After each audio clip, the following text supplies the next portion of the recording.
వివేక కథ కంచికేనా? సిబిఐ కేసుల్లో విచారణ జరుగుతున్న తీరు, జాప్యంపై ఆ సంస్థపై ప్రజల్లో ఉన్న నమ్మకం పూర్తిగా సన్నగిల్లేలా ఉంది. సిబిఐ పంజరంలో చిలకగా మారిందని పలు సందర్భాల్లో సుప్రీంకోర్టు చేసిన వ్యాఖ్యలు వివేకానందరెడ్డి హత్య కేసుతో నిజమేనని రుజువవుతున్నాయి. టన్నుల కొద్ది సాక్ష్యాలతో నేర తీవ్రత కళ్లకు కనబడుతున్న విచారణ ఏళ్ల తరబడి సాగదీసి చివరకు కేసులను మూసివేస్తున్నారు. హంతకులపై, అవినీతి పరులపై కేసులు విచారించేందుకు 1963 ఏప్రిల్ 1వ తేదీన సిబిఐ ఆవిర్భవించింది. ఇది నేరస్తులను నిగ్గు తేల్చి శిక్షించడానికి ఉద్దేశించబడింది.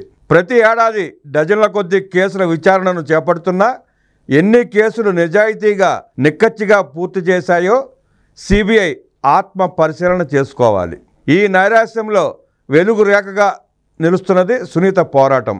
అవినాష్ రెడ్డి ముందస్తు బెయిలు రద్దు కోసం తన తండ్రి హత్యకు బాధ్యులపై చర్యలు తీసుకోవాలని కోరుతూ సునీత వేసిన పిటిషన్పై సుప్రీంకోర్టు స్పందించింది. జూలై 19న విచారణ జరిగింది. సునీత తన వాదనలను న్యాయవాదిలా ధైర్యంగా కోర్టు దృష్టికి తీసుకువచ్చారు.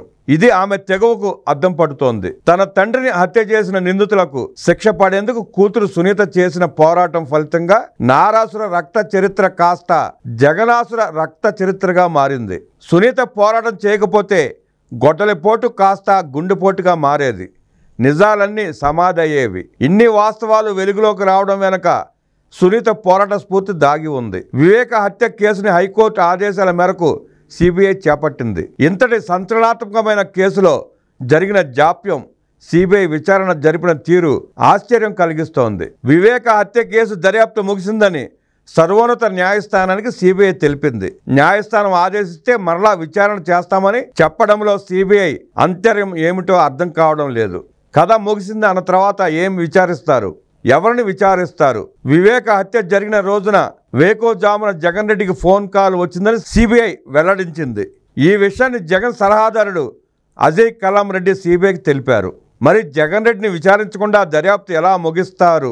వివేకాది సహజ మరణమని వార్త ప్రచురించి ప్రచారం చేసింది సాక్షి మీడియా. ఇలాంటి తప్పుడు కథనాల వెనుక ఎవరున్నారో విచారించాలి కదా.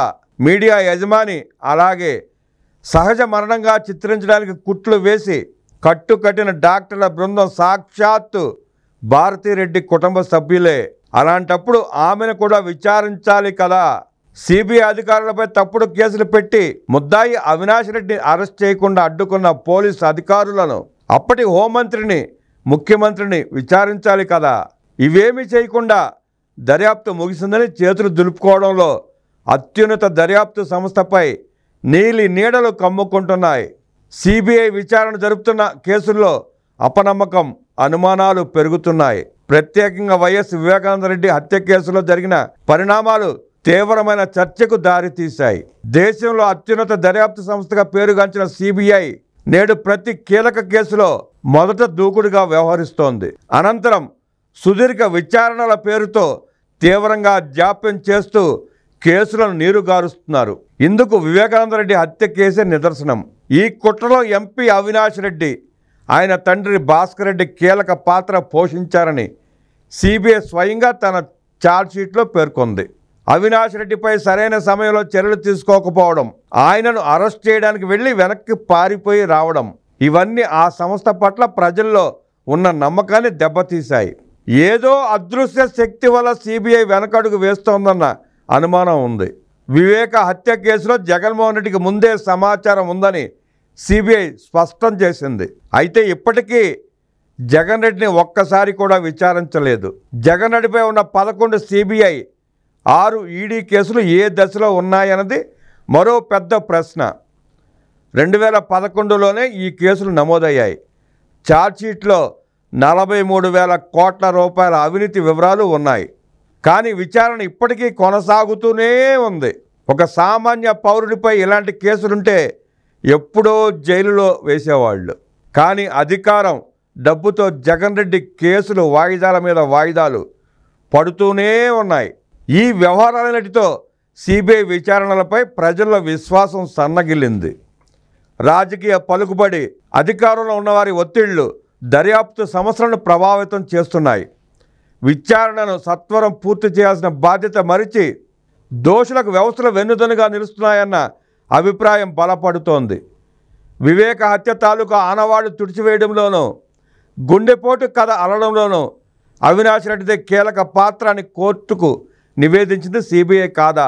వివేకానంద రెడ్డి హత్య కేసులో అవినాష్ రెడ్డి అరెస్టుపై హైకోర్టు సుప్రీంకోర్టుకు సిబిఐ పలు సందర్భాల్లో వెల్లడించింది. ఇది నిజం అవునా కాదా? మొదట అవినాష్ రెడ్డి ప్రధాన అనుచరుడు ఉదయ్ కుమార్ రెడ్డిని సిబిఐ అధికారులు అరెస్ట్ చేశారు. ఆ తర్వాత అవినాష్ రెడ్డి తండ్రి భాస్కర్ రెడ్డిని అరెస్ట్ చేయడంతో తర్వాత అవినాష్ రెడ్డే అరెస్ట్ అవుతాడని అందరూ భావించారు. కానీ అవినాష్ రెడ్డి తెలంగాణ హైకోర్టులో ముందస్తు బెయిల్ పిటిషన్ వేయడంతో స్టే ఇచ్చింది తెలంగాణ హైకోర్టు. దీనిపై వివేక కుమార్తె సునీత సుప్రీంకోర్టును ఆశ్రయించడంతో అవినాష్కు అరెస్ట్ నుంచి రక్షణ కల్పించలేమంటూ సుప్రీంకోర్టు తీర్పు ఇచ్చింది. వివేకానంద రెడ్డి హత్య కేసులో విస్తృత కుట్ర కోణంపై దర్యాప్తు జరపాలని సాక్షాత్తు సుప్రీంకోర్టు సిబిఐని ఆదేశించింది. కానీ అది సక్రమంగా అమలు జరగలేదు. అవినాష్ రెడ్డి అరెస్టును ఆపలేమని సుప్రీంకోర్టు కూడా స్పష్టం చేసింది. అడ్డంకులేవీ లేకున్నా అవినాష్ అరెస్టు మాత్రం ఎందుకు జరగలేదు? ఈ కేసులో తండ్రి కొడుకులు భాస్కర్ రెడ్డి, అవినాష్ రెడ్డి మొదట సాక్షులుగా, తర్వాత అనుమానితులుగా, చివరికి నిందితులుగా మారారు. వివేక హత్య కుట్రకు పన్నింది వాళ్లేనని, దేవిరెడ్డి శంకరెడ్డి ద్వారా హత్య చేయించారని సిబిఐనే సూటిగా చెప్పింది. అవినాష్ రెడ్డిని అనేక సార్లు గంటల తరబడి ప్రశ్నించింది. వివేక హత్య కేసులో సహనిందితులుగా తండ్రి తనయులలో తండ్రి భాస్కర్ రెడ్డిని అరెస్ట్ చేసి సహనిందితుడిగా ఉన్న అవినాష్ రెడ్డిని అరెస్ట్ విషయంలో సిబిఐ దాగుడు మూతలు ఆడింది నిజం అవునా కాదా? అవినాష్ రెడ్డి అరెస్ట్ విషయంలో అడ్డంకులు లేకపోయినా సిబిఐ ఆ దిశగా అడుగులు వేయలేదు. సిబిఐ లాంటి వ్యవస్థలు రాజ్యాంగ విలువలను కాపాడుతూ తమ స్వతంత్ర ప్రతిపత్తిని కాపాడుకోవాల్సిన అవసరం ఉంది. నిక్కచ్చిగా నిజాయితీగా వ్యవహరించకపోతే ప్రజాస్వామ్యం ప్రమాదంలో పడుతుంది. విచారణలు వేగంగా నిష్పక్షపాతంగా జరగాలి. దోషులు ఎంతటి శక్తిమంతులైనా శిక్ష తప్పదన్న నమ్మకం ప్రజల్లో పునరుద్ధరించాల్సిన అవసరం ఉంది. సిబిఐ తక్షణమే ఈ కేసును పునర్విచారణ జరిపి కుట్రదారులను, దోషులను బోన్లో నిలబెట్టి తమ విశ్వసనీయతను రుజువు చేసుకోవాలి.